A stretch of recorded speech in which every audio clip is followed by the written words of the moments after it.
Bharat boycott বাংলাদেশের, বিক্রি না হওয়ায় পচে যাচ্ছে ভারতের আলু পেঁয়াজ। ক্ষোভে পেঁয়াজ পুড়িয়ে দিচ্ছে ভারতের কৃষকেরা।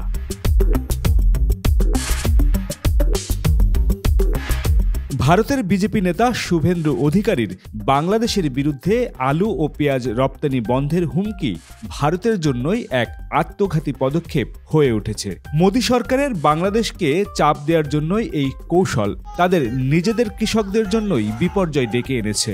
যখন বাংলাদেশ ভারত থেকে পেঁয়াজ আমদানি বন্ধ করে দেয়, তখন ভারতের বাজারে পেঁয়াজ ও আলুর মজুদ পচতে শুরু করে। কৃষকেরা ক্ষোভে পেঁয়াজ পুড়িয়ে দিয়ে বিক্ষোভে ফেটে পড়েছেন। সম্প্রতি ভারত বাংলাদেশের সম্পর্ক নিয়ে আমরা তৈরি করেছি নতুন একটি ভিডিও। তো চলুন দেখে আসি আজকের এই ভিডিওতে বাংলাদেশের বাজারে ভারতের পেঁয়াজ আলু না আসায় ভারতের কি পরিণতি হয়েছে। বাংলাদেশের বিকল্প উদ্যোগ।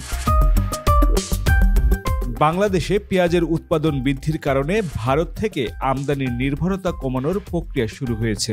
Bangladesh trade and tariff commission প্রতিবেদনে উঠে এসেছে, ভারতের উপর নির্ভরশীলতা ঝুঁকিপূর্ণ। পেঁয়াজ আমদানির জন্য মিয়ানমার, পাকিস্তান ও তুরস্ক এবং আলুর জন্য মিশর, চীন, স্পেন ও জার্মানির মতো বিকল্প দেশগুলোকে চিহ্নিত করা হয়েছে।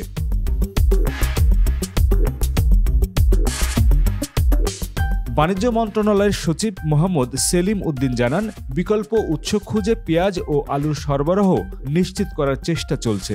বিটিটিসি এর প্রতিবেদনে বলা হয়, ভারত থেকে আমদানির তুলনায় অন্য কিছু দেশে খরচ সমান হতে পারে। সরবরাহ শৃঙ্খলা রক্ষায় দ্রুত পদক্ষেপ নেওয়ার পরামর্শ দেয়া হয়েছে।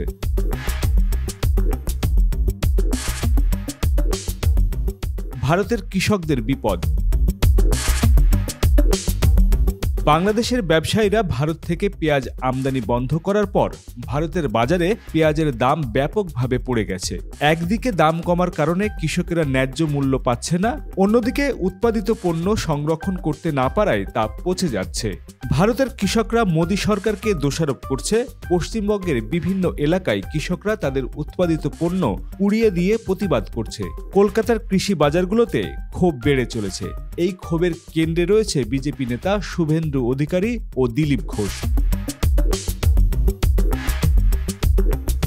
রাজনৈতিক উত্তেজনা ও অর্থনৈতিক প্রভাব।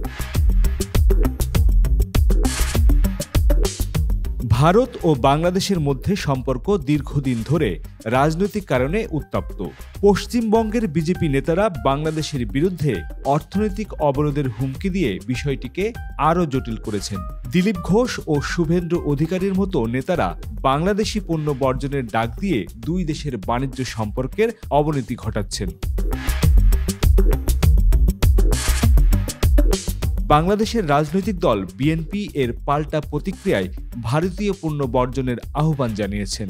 বিএনপি নেতা রুহুল কবির রিজভী দেশি পণ্য ব্যবহারের জন্য জনগণকে উৎসাহিত করেছেন। তিনি বলেন, আমরা ভারতীয় পণ্যের উপর নির্ভরশীল হব না। ভারতের অর্থনীতিতে বাংলাদেশের প্রভাব।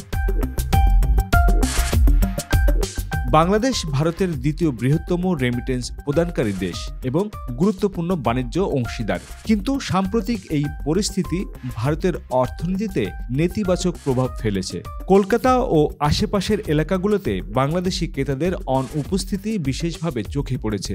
নিউ মার্কেট সহ বিভিন্ন বাজারে ব্যবসায়ীরা ক্রেতাশূন্য পরিস্থিতির কারণে ক্ষতিগ্রস্ত হচ্ছেন। কৃষকদের প্রতিবাদ ও সরকারের সংকট। ভারতের কৃষকরা তাদের সমস্যার জন্য বিজেপি নেতাদের দায়ী করছেন। শুভেন্দু অধিকারীর পদত্যাগের দাবি তুলেছেন অনেকে। কৃষকদের দাবি, তাদের পণ্য সংরক্ষণ ও রপ্তানির ব্যবস্থা করতে না পারায় সরকারের দায় রয়েছে। কৃষি বাজারের বিশৃঙ্খল পরিস্থিতি ভারতের অভ্যন্তরীণ রাজনীতিতে বড় প্রভাব ফেলেছে। কৃষকদের এই আন্দোলন মোদী সরকারের জন্য বড় ধরনের সংকট তৈরি করেছে। বাংলাদেশে খাদ্য সরবরাহে পরিস্থিতি।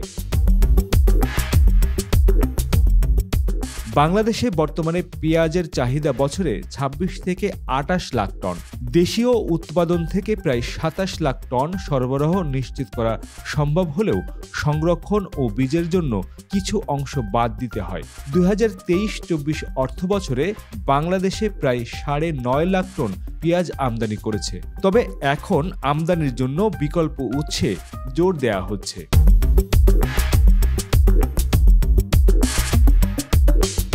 দেশে আলুর চাহিদা বছরে ৮৫ থেকে ৯০ লাখ টন। স্থানীয় উৎপাদন প্রায় ১০৬ লাখ টন হলেও সংরক্ষণকালীন ক্ষতির কারণে সরবরাহ ৭৯ লাখ টনে নেমে আসে। ভারত থেকে আমদানি করা আলুর পরিমাণ ছিল ১.৫ লাখ টন। ভারতের কৌশলগত ভুল। বাংলাদেশের সঙ্গে সম্পর্ক নষ্ট করার এই কৌশল ভারতীয় কৃষকদের জন্য ক্ষতিকর প্রমাণিত হয়েছে। ভারত বাংলাদেশকে একটি নির্ভরশীল দেশ হিসেবে দেখার চেষ্টা করছে, তবে বাংলাদেশ সরকার ও ব্যবসায়ীরা বিকল্প উৎস খুঁজে তা ব্যর্থ করে দিয়েছে।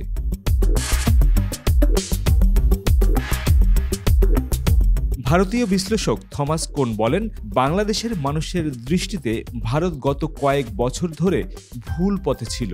রাজনৈতিক উদ্দেশ্য চরিতার্থ করতে গিয়ে ভারতের নেতারা বাংলাদেশকে অবমূল্যায়ন করেছে। ভবিষ্যৎ পরিণতি। বাংলাদেশের পেঁয়াজ ও আলুর বিকল্প উৎস খোঁজা ভারতের জন্য একটি শিক্ষা। একক উৎসের উপর নির্ভরশীলতার ঝুঁকি নিয়ে বিটিটিসিএ যে সতর্কতা দিয়েছে তা বাংলাদেশের ব্যবসায়িক দৃষ্টিভঙ্গির পরিপক্কতার প্রমাণ।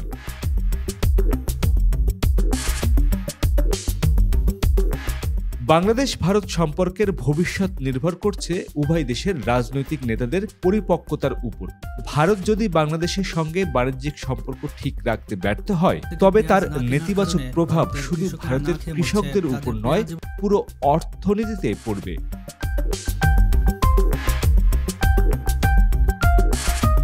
ভারতের কৃষকরা সরকারের কাছ থেকে ইতিবাচক পদক্ষেপের অপেক্ষায় রয়েছেন। মোদী সরকার যদি সময় মতো ব্যবস্থা না নেয়, তবে এই সংকট আরো গভীর হবে। কৃষকের আত্মহত্যা ইতিমধ্যেই শুরু হয়ে গেছে। ভিউয়ার্স, ভিডিওটি কেমন লাগলো অবশ্যই কমেন্ট বক্সে লিখে জানাবেন। যদি ভালো লেগে থাকে তাহলে অবশ্যই লাইক, শেয়ার এবং কমেন্টস করতে ভুল করবেন না। আর আমাদের এই চ্যানেলে যদি নতুন হয়ে থাকেন তাহলে অবশ্যই সাবস্ক্রাইব করুন।